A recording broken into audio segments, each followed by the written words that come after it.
Ladies and gentlemen, welcome to the Ringside Wrestling YouTube channel. This is Joel Perez here for your official NXT Takeover Brooklyn 3 review and results. And ladies and gentlemen, I'm sitting here after this show thinking that tomorrow SummerSlam does not stand a fucking chance compared to what we've seen here tonight. Because like I always say, at the end of these takeover events, each and every time we sit down and watch these NXT takeover events, we sit down and we're on the whole night, we're at the edge of our seat watching the best wrestling that you are going to see under the WWE bandwagon, the WWE promotion, under that WWE umbrella. You're seeing the best wrestling that you are going to see on WWE television in general. That is what NXT was tonight. Fantastic show. Fantastic show. And you usually hear me come on here angry talking about a Monday Night Raw, especially after what we seen last Tuesday on Smackdown with the abomination that was. But here tonight, there's no complaints from me, bro. There is no complaints from me, because what we seen here tonight was a night of absolute perfection. It was all wrestling, and with wrestling, that brought the entertainment. By the end of the night, you were proud to be a wrestling fan. And holy shit, some of the things we seen on this show had you saying exactly that. Holy shit, because we saw the debut here tonight of Adam Cole. Yes, you heard me right. And in case you don't know who Adam Cole is, I don't know much of Adam Cole either, I'm not going to lie to you, but I've certainly heard that name. Huge name in the indie wrestling scene. Adam Cole has been over the past couple years, and finally, here tonight at NXT Takeover Brooklyn, he has made his debut, and to say the least, he made his debut in an impactful way. Ladies and gentlemen, we're talking NXT Takeover Brooklyn, baby, and everything that happened on this show here tonight. But before I go into that, of course, we gotta throw in those plugs, because the week of content that this has been absolutely fantastic. On this week alone, you can check out your Monday Night Raw and Smackdown live reviews, which are up on the channel for your viewing pleasure. We're talking about the go-home shows to the show we are going to see tomorrow, WWE SummerSlam, the go-home shows on both Monday Night Raw and Smackdown. Like I mentioned before, that Smackdown review was a complete goddamn rant, bro. So you want to hear me ranting and raving? You can go check out that Smackdown live review uploaded last Tuesday, as well as your preview and predictions to both WWE SummerSlam, which we are going to see tomorrow, and this very pay-per-view that we're talking about here right now, NXT Takeover Brooklyn. So if you're interested in seeing and hearing what I'm thinking, or what I was thinking before going into this show, make sure to go check out the NXT Takeover Brooklyn preview and predictions. And if you're interested in hearing what I have to say and what I'm thinking going into tomorrow's SummerSlam, make sure to go check that out as well. Clearly, you're listening to your NXT TakeOver Brooklyn 3 preview and predictions. I apologize, ladies and gentlemen, that I was not able to upload it behind the mic on Saturday. I think it's perfectly aligned on Sunday, because Sunday, SummerSlam Day, huge news going to be dropping like it always does before these big pay-per-views. And I'm going to have that last-minute edition of Behind the Mic up before SummerSlam, probably in the morning. Gonna have that last minute edition of SummerSlam up, ready to go, and we're gonna probably be talking in that edition of Behind the Mic. I have news lined up, but unfortunately Saturday got all blocked up where I was supposed to record Behind the Mic and get it up. So it is not there, but it's probably going to be a last minute edition where we're just talking about all the news, burning through all the latest news going into SummerSlam tomorrow. Second biggest pay-per-view of the year. SummerSlam review. So much shit to talk about this week. Holy shit, one of the biggest weeks in wrestling for the year, bro. SummerSlam weekend over here in Brooklyn. The Barclays Center, which is where NXT Takeover took place here tonight. SummerSlam, we're going to be talking about that. The review for that show will be up after that show goes off the air. Huge review that is going to be, because SummerSlam is going to be clearly a huge pay-per-view, despite its quality and how that is going to end up. But clearly, SummerSlam review, that will be up tomorrow after that show goes off the air. But we are talking NXT TakeOver Brooklyn, so not talking about Raw, enough talking about Smackdown, enough talking about SummerSlam. This is NXT, and holy shit, what a show it was, bro. Not one bad match on this show. Not one bad match. Each and every match on this show had something that had you saying, holy shit, this was a great goddamn match, or this was a good match, or this was an amazing goddamn match. I mean, what we seen here tonight was quality wrestling, and that's what you want out of a wrestling show. That is all you want out of a wrestling show, and that is exactly what NXT TakeOver Brooklyn 3 gave us here tonight.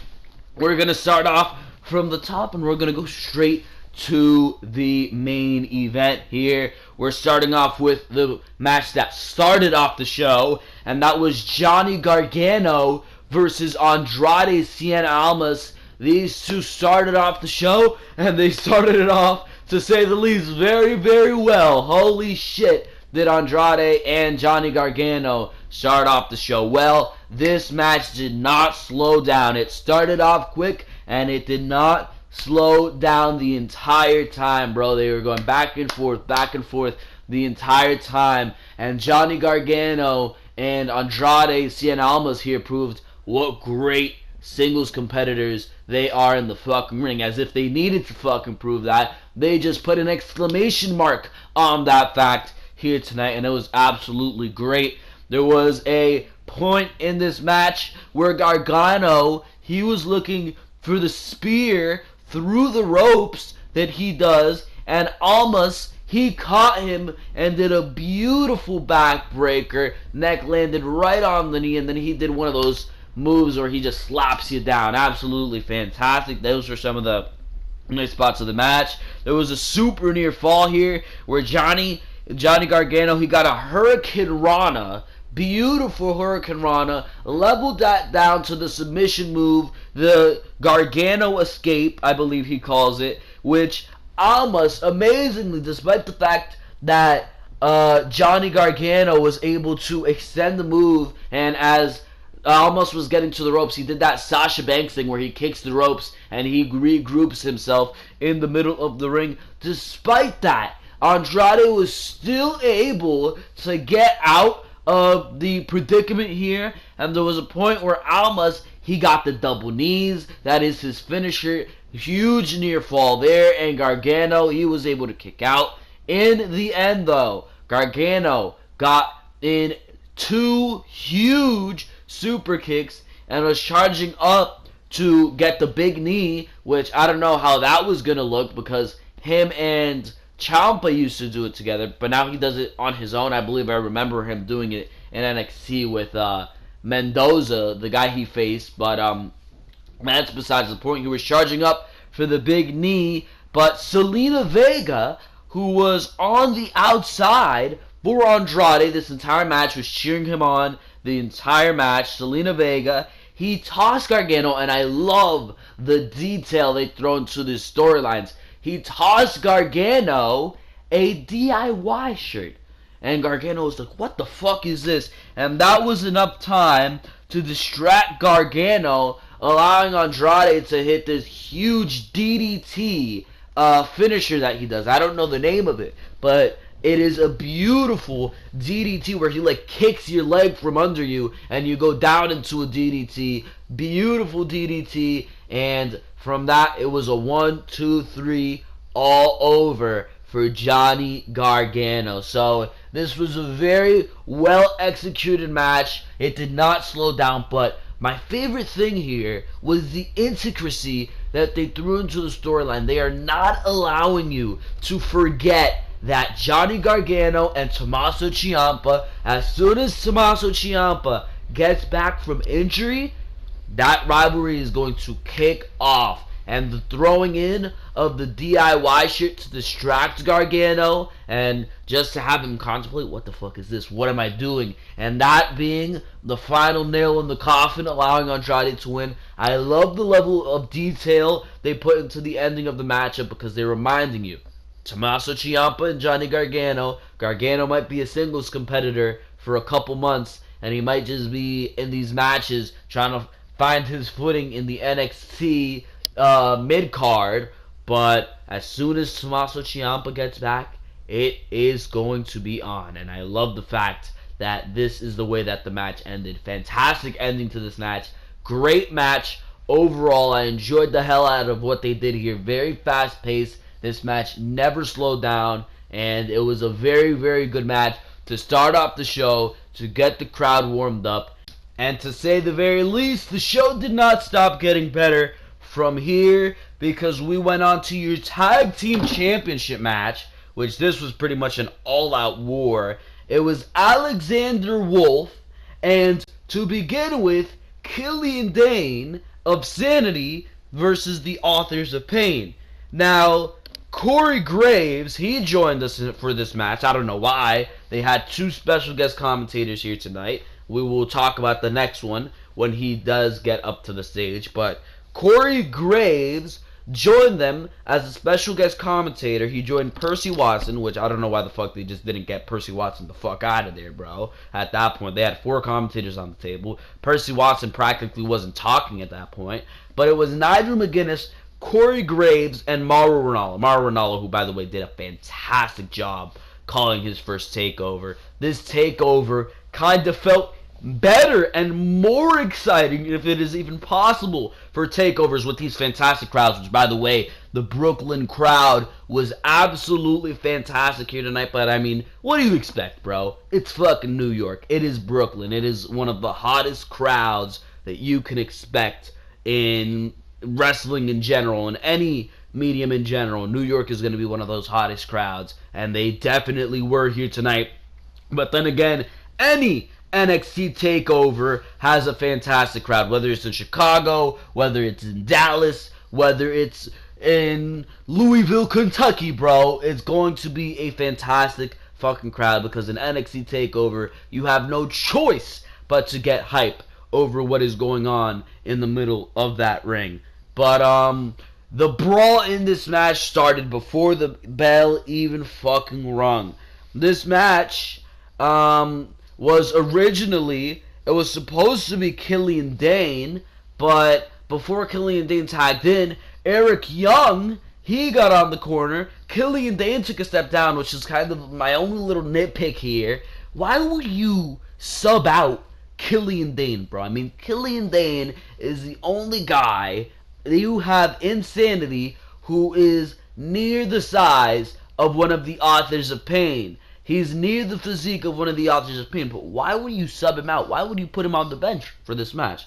I don't understand that, but Eric Young continued the matchup, and I like the fact that Eric Young entered the matchup because I feel like he's the most in-ring capable of everybody in Sanity. Alexander Wolf definitely showed a lot here in this matchup with the belly-to-bellies he was getting and the German suplexes he was getting on the members of the Authors of Pain. I believe he did a fucking a flip onto both members of the Authors of Pain to the outside. Just a beautiful, beautiful display of what Alexander Wolf can do, and he really showed in this matchup that he really is more athletic. I saw him easily as the weakest member of Sanity, but he proved here tonight that he's a lot more than that, and that he can actually go in that fucking ring.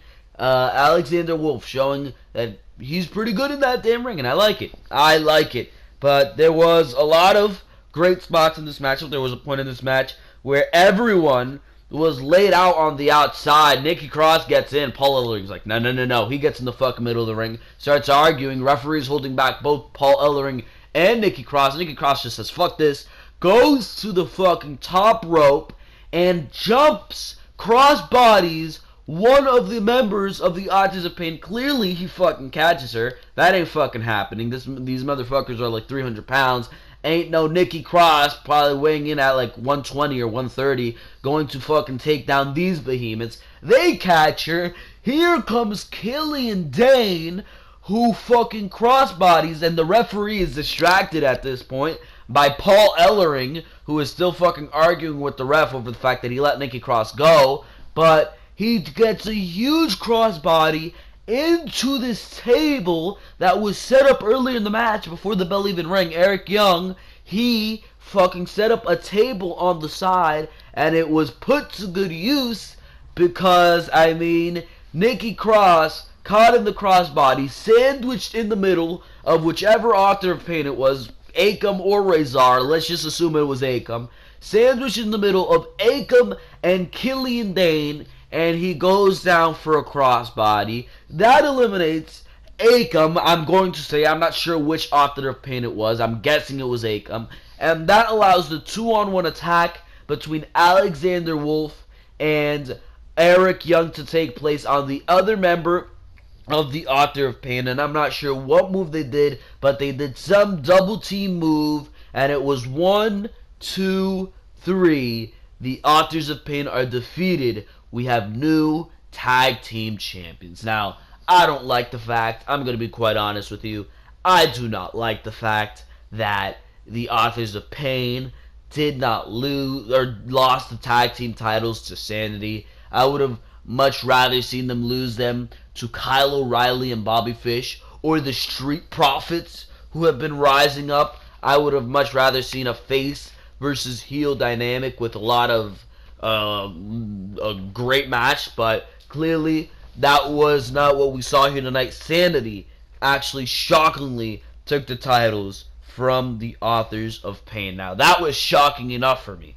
That was shocking enough, and clearly NXT knows where they're going with this. They have plans for Sanity and these two men right here, Kyle O'Reilly and Bobby Fish, who after the match attacked not just Sanity and took out not just Sanity, but they took out the Authors of Pain. They threw the Authors of Pain. One of them went into the fucking ring post, and they gave a member of Sanity, they gave them a series of fucking kicks, brutal kicks, hard-hitting kicks by Bobby Fish and Kyle O'Reilly, and then a huge brain buster on one of the members of Sanity, and pretty much Kyle O'Reilly and Bobby Fish finally assembled as a tag team. I know that outside of NXT, they were Red Dragon, and it looks like Red Dragon is finally together once again. But it is what happens at the end of the show when they align themselves with Adam Cole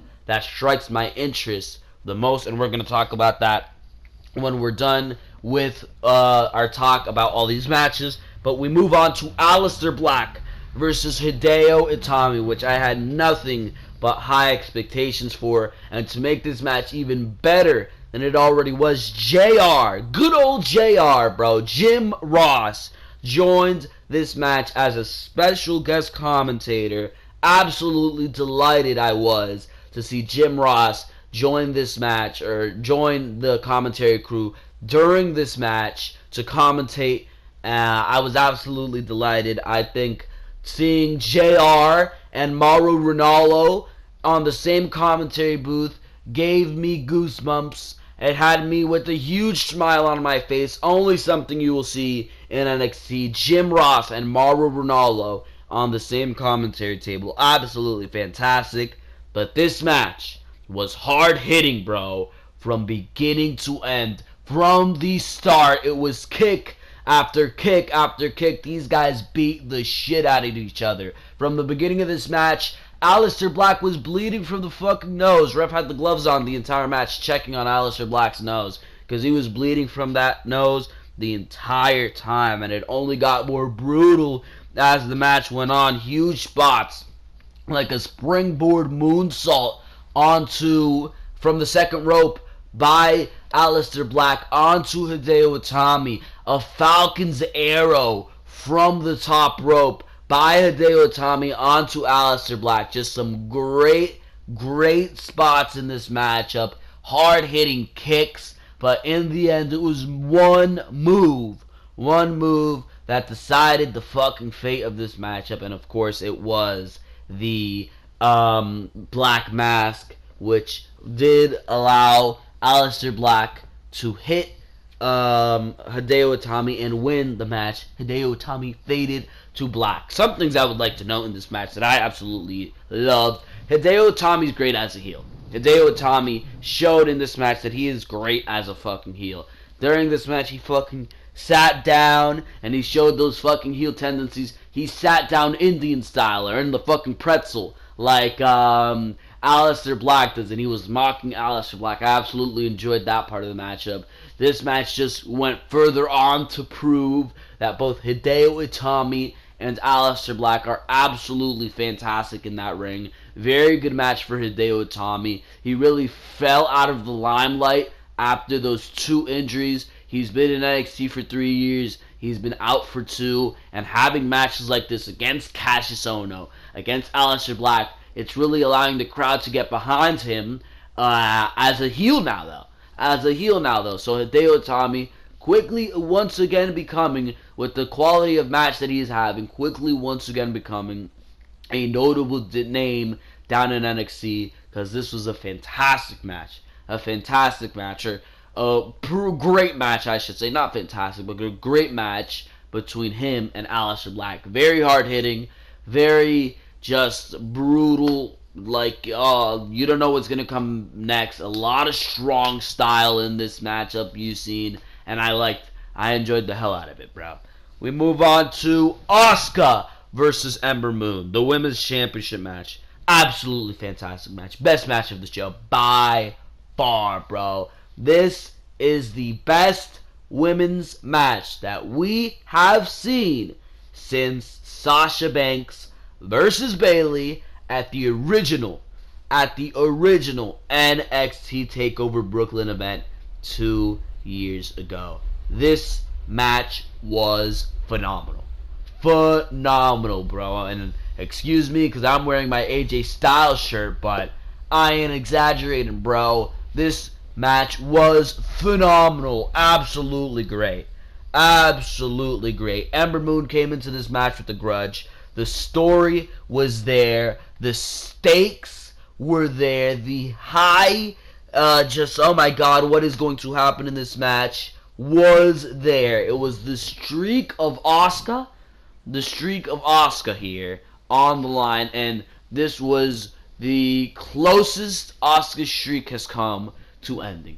It is the closest Asuka streak has come to ending. The other closest time was in that match with Nikki Cross, that last man standing match with Nikki Cross, which was just absolutely brutal.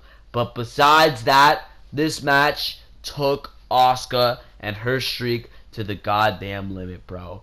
Everything we've seen in this match was picture perfect. Just a great example of what these women could do. And you heard back when Ember Moon was making her debut that the matches her and Asuka had on NXT house shows were absolutely fantastic, and you really didn't see that. You saw a portion of that at NXT TakeOver Orlando before the match did end, with Asuka shoving the ref and beating Ember Moon. You saw a portion of that, but not to the extent that we saw it here tonight. Tonight, they put everything they had on the line, and I was legitimately scared that Asuka's streak was going to end here. But in the end, they did make the move to have Asuka beat Ember Moon.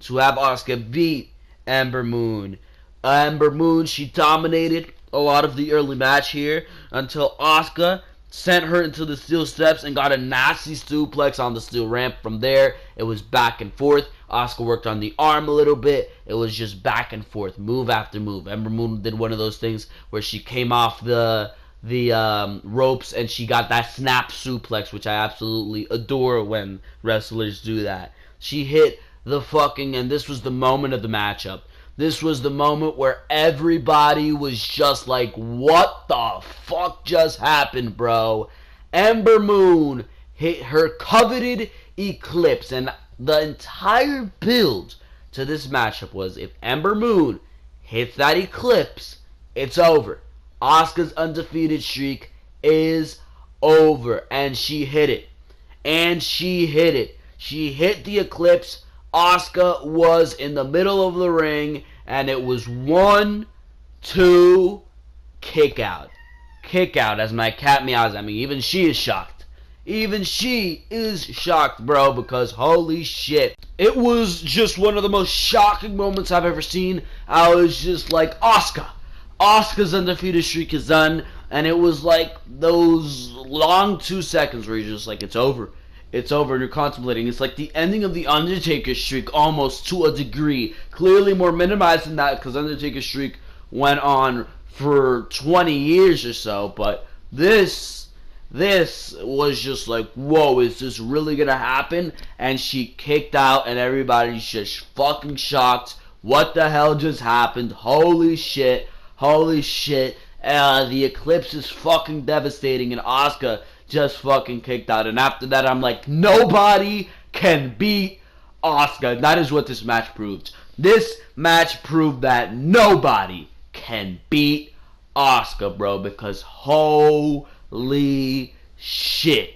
If she can take an Eclipse, and it was after watching that match with Nikki Cross that I mentioned earlier, that last man standing match with Nikki Cross, that I realized, bro, I don't think Ember Moon's going to be able to do this. I don't think Ember Moon is going to be able to do this. I mean, if Asuka is able to take all that, everything that Ember Moon did to Asuka, because Ember Moon, everything that Nikki Cross did to Asuka in that match, Nikki Cross took Asuka to the limit, and whatever Nikki Cross would do, Asuka would always get up. And I'm like, how the hell is Ember Moon going to combat this?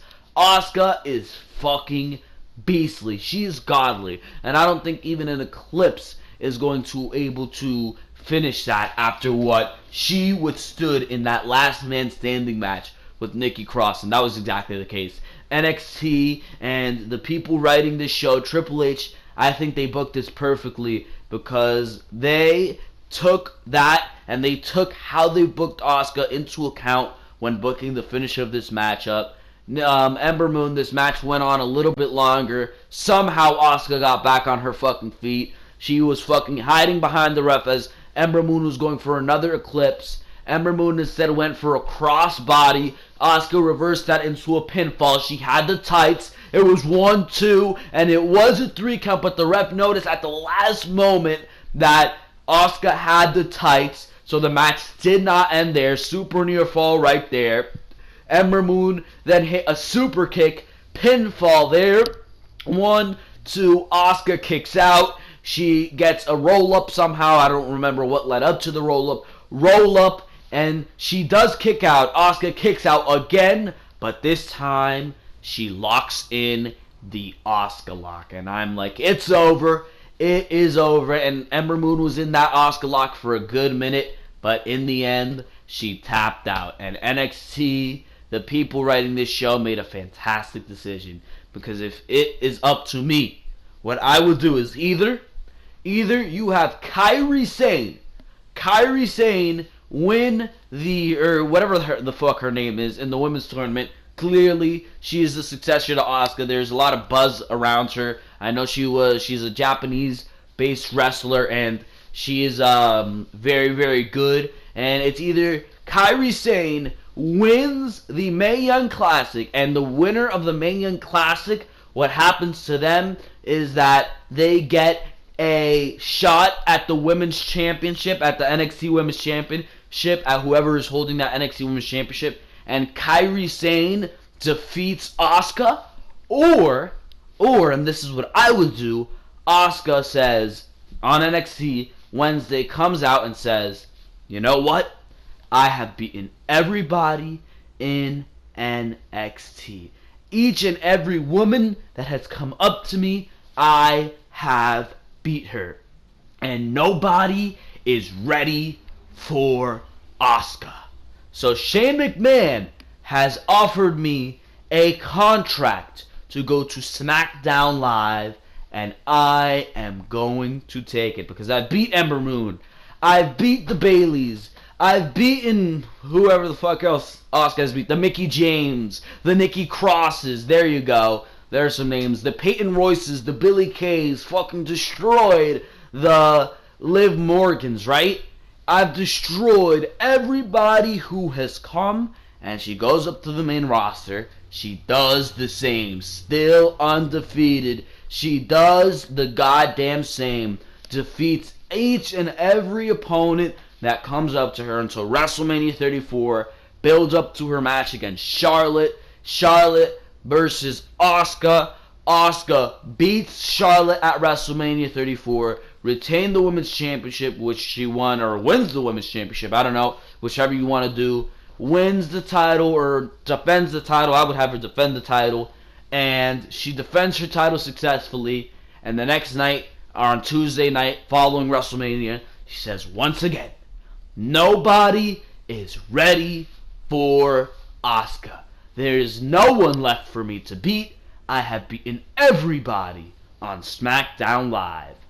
Out comes Ember Moon, who at this point has had her success in NXT, has won her NXT Women's Championship, has lost her NXT Women's Championship, and she is ready for Asuka. She always keeps it in her mind, and I said this on my Go Home show. I've been saying this for months. I've repeated this for months. She comes out and she says, Asuka, I never beat you, but I know I am ready to beat you, and you know I am ready to beat you. That leads to their matchup. Maybe Ember Moon even attacks Asuka, but that leads to their matchup at the next pay-per-view. Everybody's like, why the fuck are you giving this away on the pay-per-view? Asuka attacks Ember Moon. She fucking destroys Ember Moon. Ember Moon is out for a couple months, maybe until 2 or a month and a half before SummerSlam. There she works her way through the SmackDown Live women's roster, earns herself a title shot, and at SummerSlam, it's Ember Moon versus Asuka, where Ember Moon finally beats Asuka and ends her undefeated streak for that NXT, or for that Women's Championship, bro. That is what I would do. Tell me if you can book it better, bro. Tell me if you can book it better. That's how I would book the entirety of the future for not only the NXT Women's Division, but for the SmackDown Live Women's Division and Asuka's undefeated streak, and how Ember Moon and Asuka could cross paths again 1 year from this very date. But, I mean, that's what I would do. I absolutely love the hell out of this match. So many great things that we've seen in this goddamn matchup. Best women's matchup since what we saw 2 years ago at the inaugural NXT Takeover Brooklyn, if you ask me. Leave your comments in the comment section below. Tell me what you think of this matchup, because for now, we're going on to the main event, and that is Bobby Roode versus Drew McIntyre. First of all, I have to fucking know the entrances to this matchup. The entrances to this matchup, and the entrances in general in NXT TakeOver. Even Aleister Black came out. Even Aleister Black came out to his entrance, and he fucking, the coffin rose by the bands that actually started off TakeOver, and they played a little song as the highlights and like the build up to the show played up, and he came out and they actually played Aleister Black's song, so that was cool. But especially with Bobby Roode and Drew McIntyre here. Drew McIntyre, I believe the New York Drums and Bagpipes, or the Drums and Pipes, the NYPD Drums and Pipes, that's what I heard. They came out and they started playing a beat with the bagpipes, and they even played Drew McIntyre's song a little bit with the bagpipes, and he came out. That was pretty awesome. But Bobby Roode's entrance, that was fucking awesome, bro. Like always, Bobby Roode brought it with the fucking entrances, bro. You had the piano laid out. They played a beautiful little, like, remix of Bobby Roode's theme. I don't know, like, almost what would come before Bobby Roode's theme.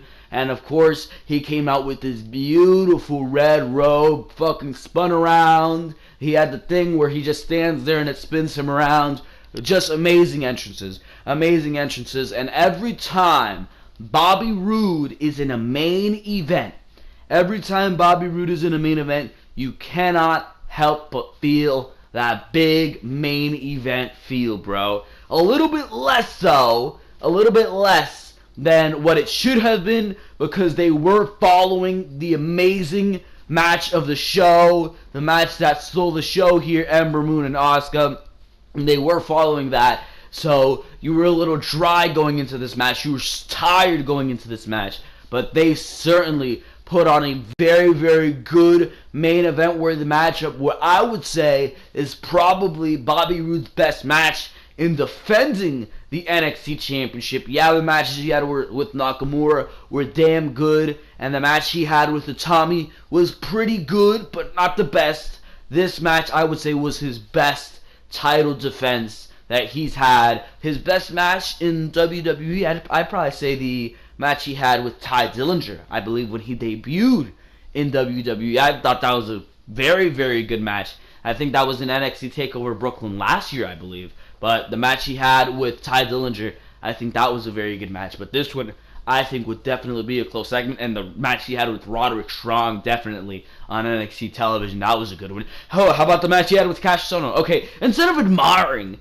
Bobby Roode's match, let's talk about what fucking happened in this main event match, because it was so fucking good. Huge spots in this fucking match. It sounded like Donald Trump. Huge, bruh. But, just some huge spots. You had a spot where Bobby Roode, he was going towards McIntyre. McIntyre hit a huge power slam on the apron, bro. And, I mean, just so much here. Drew, he was going for a big suicide dive onto Roode. Hit that huge suicide dive to Bobby Roode. A big near fall with the first Claymore. I was like, is it over? Is it over? That had everybody on the edge of their seat. And the first glorious DDT which Bobby hit, which was absolutely fantastic. Or was it the second? I don't even remember. But he hit a glorious DDT, and then I believe he fucking spun around the body, Hurricane Rana style, spun around the body of fucking Drew McIntyre to pick him up and hit a glorious DDT. 1, 2. That was the first glorious DDT. Drew McIntyre was able to kick out, but the spinning around DDT, he goes for another one, and he did the Shinsuke with the match on Cena, where Cena hit an AA and he looked for the second one, but he retaliates. McIntyre manages to fight out of the second glorious DDT because Roode clearly wanted to put it away for good. Claymore out of nowhere, bro. 1, 2, 3. The second Claymore secures us a new NXT champion, bro. And I was excited to see a new NXT champion. Clearly, I loved Bobby Roode as champion. Bobby Roode was absolutely fantastic as an NXT champion. He just brought that persona. And if there is a quintessential WWE superstar, I think that is Bobby Roode. He is an absolutely very perfect wrestler, if you ask me. Not a lot of botches. Very simple moveset, but effective moveset. And when he's in a match, it has that main event feel like it did tonight. But I was a little disappointed to see Bobby Roode losing the WWE Championship, or NXT Championship. Feels like the WWE Championship, because that's how big NXT makes their matches feel. But that's besides the point. I was a little sad to see NXT, or Bobby Roode, I should say, lose the championship, because he has been such a good champion. But Drew McIntyre clearly was the person I picked to retain or win the championship here, but it was what happened after the match that blew some motherfucking minds, because on the apron appeared Kyle O'Reilly and Bobby Fish, bro. Kyle O'Reilly and Bobby Fish. And Drew McIntyre's like, what the fuck are you doing? Adam Cole attacks Drew McIntyre from behind, starts teeing off on him, shot after shot after shot, and so do Bobby Fish and Kyle O'Reilly. They come in, start beating the shit out of Drew McIntyre, and Kyle O'Reilly and Bobby Fish, they prop up Drew McIntyre, and it's a super kick party because Adam Cole hits a huge super kick on Drew McIntyre. He's laid out, picks up the NXT Championship, and throws it back on the ground because they're here, baby. They are here. And there were rumors. I heard the rumors of a Ring of Honor stable being started in NXT. And we have seen this come together because Bobby Fish, Kyle O'Reilly, and Mr. Adam Cole all come from Ring of Honor. Now, what they're going to do with this stable, I have no fucking idea. I do not know of Adam Cole's work, but it has me questioning, what are they going to do? Is it going to be like the battle of the stables between Sanity and Adam Cole, Bobby Fish, and Kyle O'Reilly? Because Sanity right now holds the tag team championships, and I'm sure Eric Young is going to be trying to complete that with the NXT championship. So, I mean, who's going to be challenging for the NXT championship? Right now, Kyle O'Reilly, or I should say Adam Cole laid out Drew McIntyre, but doesn't Bobby Roode have a rematch clause? Could we be seeing Bobby Roode just immediately debut on Raw or SmackDown next Tuesday or Monday? That would be fucking interesting. That'd be fucking interesting. And I know I had the opportunity to buy tickets to both Raw and SmackDown in the Barclays Center after SummerSlam, and I was contemplating it. And if Bobby Roode debuts at one of those shows, I'm going to be absolutely pissed off that I did not buy tickets to those shows, because I would love to see Bobby Roode and his debut. Last year I went to Monday Night Raw, got to see Bayley debut the Raw after SummerSlam, but that's besides the point. This leaves me questioning, at least it leaves me, some of you might know exactly what they're thinking here. This leaves me questioning, what are they going to do with the NXT main event scene? My thing is, if they're going to do the Bobby Roode goes to the main roster, hopefully SmackDown Live, because SmackDown Live can use a glorious champion like Bobby Roode. I think Bobby Roode is going to go up. It's going to be Adam Cole versus Drew McIntyre at the next takeover, at the next couple takeovers if you ask me. Or it's going to be Adam Cole takes a backseat. Adam Cole takes a backseat. Next takeover, they build towards Eric Young and Alexander Wolf and Killian Dane versus the Ring of Honor stable. And they do that, and that's the next takeover, while Bobby Roode gets his rematch against Drew McIntyre. Maybe that's the way they'll go, or Adam Cole going straight for the NXT Championship gold. Then again, I'd be against that, because you kind of have to earn your NXT gold. But, I don't know. I don't know the way they're looking here. There's definitely a lot of guys who can contend for that NXT Championship. Aleister Black, clearly. You still have that Roderick Strong storyline going on. Adam Cole has now inserted himself into the NXT Championship division. So there's a lot of ways you can go here, and that leaves me kind of in limbo. Same thing with NXT Championship scene, because you got Sanity in there, but at the same time, don't you think the Authors of Pain are going to be getting their rematch for those NXT Tag Team Championships? Because clearly, they did not lose the Tag Team Championships in the cleanest of ways, bro. You had that assist between Killian Dane and Nikki Cross taking out one member of the Authors of Pain when they were not in the match. So this leaves me in limbo as to what the future of the both NXT Tag Team divisions and the NXT Championship division is going to do. It kind of leaves me in limbo and questioning what they're going to do with the women's division. Is Asuka going to continue? I'm not sure, bro. I'm not sure, but all I can say is that I am excited, and this was a fantastic fucking show, and this leaves me very, very excited concerning the future of NXT. Cannot wait to see the debut of Adam Cole NXT is going to be absolutely fantastic going forward. This will be another golden age of NXT where you're going to have to tune in each and every single week. That is the way I am looking at the show, because we saw a lot of exciting debuts, the formation of a very exciting Ring of Honor faction, and I'm just absolutely excited going into the future of NXT. If I had to give this show a rating, it would be a damn 9.5 out of 10. Absolutely fantastic show was NXT Takeover Brooklyn. For now, ladies and gentlemen, this has been Joel Perez of the Ringside Wrestling YouTube channel. I hope you enjoyed each and every single thing that you heard in this video, because I very much enjoyed watching and reviewing this show. So make sure to go check out all the other content on the Ringside Wrestling YouTube channel. Raw review, Smackdown reviews, preview and predictions to both SummerSlam and NXT Takeover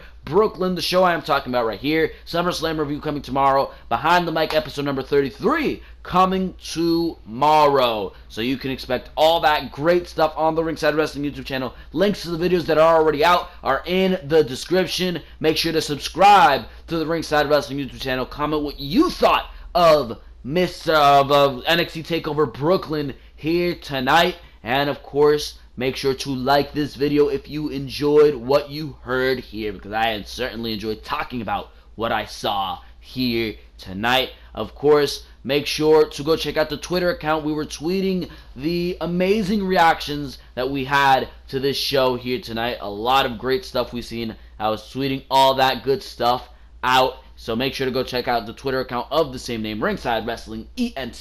Make sure to go check out that good stuff, because for now, ladies and gentlemen, this has been Joel Perez of Ringside Wrestling Entertainment, and for now, I am out of here. Thank you very, very much for watching this video. I will see you tomorrow for a big day behind the mic, and of course, your SummerSlam review.